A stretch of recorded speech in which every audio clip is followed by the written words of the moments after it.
So we're looking specifically at talking of the bill in question, which is to amend Section 81 and 129 of the 1999 Constitution. Speak to me about time to talk reform in Nigeria's budget process, yeah? Yes, very well.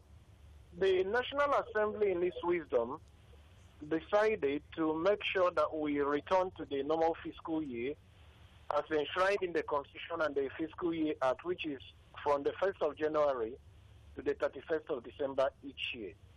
And in trying to do that, they decided to amend Section 81 and 121 of the Constitution.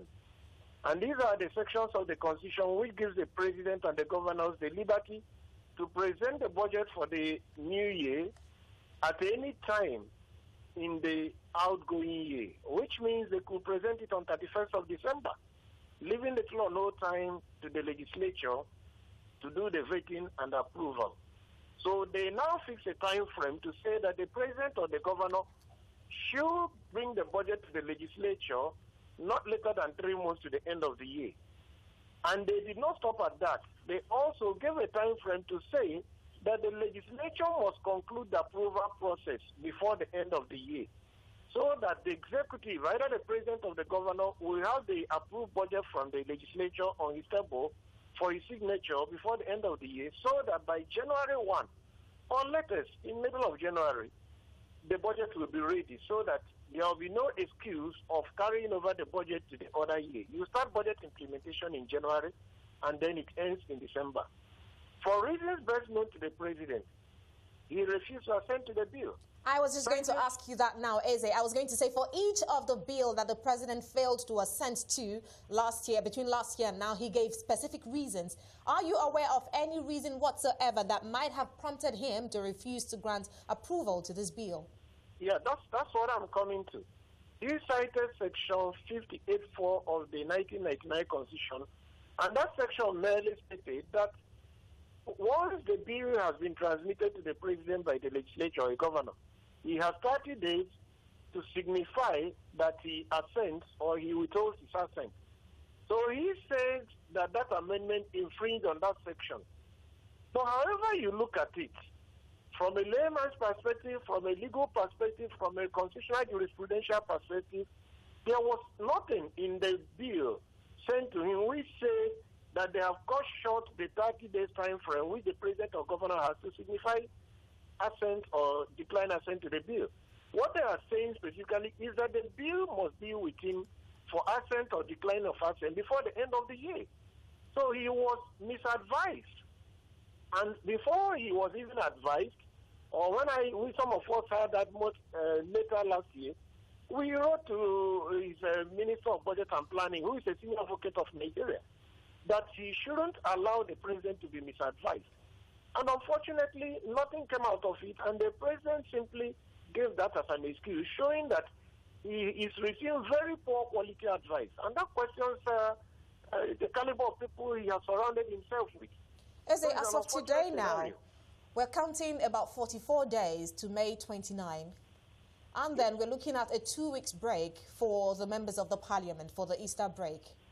Yes. And we have to also factor in that the president is constitutionally granted 30 days to take his time before assenting to the budget appropriation bill. The process now in Nigeria says that the MDA is putting their appropriation recommendations forward to the subcommittees who now present to the parliament. Now, we have missed series of deadlines from December up until now. What for you are the issues causing this delay in Nigeria's budget?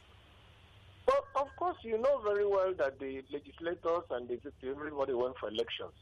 And of course, they're just coming back and trying to rush the budget. Even before now, you recall that the budget of 2019 or 2018 was passed around June of 2018. So they have less than 6 months to the end of the year. And you have to do your procurement planning, advertisement. So they're even carrying it over to 2019. And if you look at all the appropriation bills they've been doing the last 4 years, they're saying that whenever it starts, it should run for 12 consecutive months. So that 2018 appropriation bill will expire by around May 2019. If you look at the letter and the spirit of the Appropriation Act as approved by the National Assembly and assented to by the President. So in that sense, this new bill is trying to stop that process. of carrying over. Let the year start in January and end in December. Eze, do you think that in view of the current realities, we are actually able to achieve a January to December budgetary calendar? I mean, it's the second time, more like it's the third time in a row that the president has said that this is priority for Nigeria, achieving a January to December budget calendar. Is that achievable in view of current realities?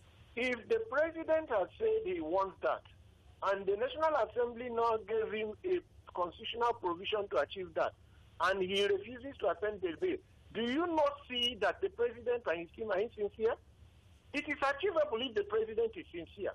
It is achievable if those who are advising him will stop misadvising him.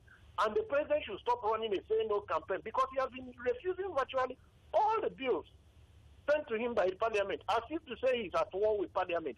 He refused to sign the PIGB, the Petroleum Industry Governance Bill, and a whole lot of other bills. I think the president needs to be properly advised that this is not about the leadership of the legislature. It's about the interest of Nigerians, because millions of naira are wasted to hold public hearings and pass these bills, and the president simply throws them into the dustbin.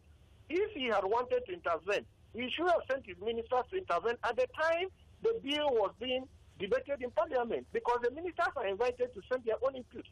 He waits until all the process is completed and the money is finished. This is no longer funny to some of us who are paying tax in Nigeria. He should be told to stop, let's say, playing a say-no campaign. Enough of this. Eze, thank you very much for your time and thoughts on Open Exchange West Africa this morning. Eze Onyekpere is the lead director of the Center for Social Justice.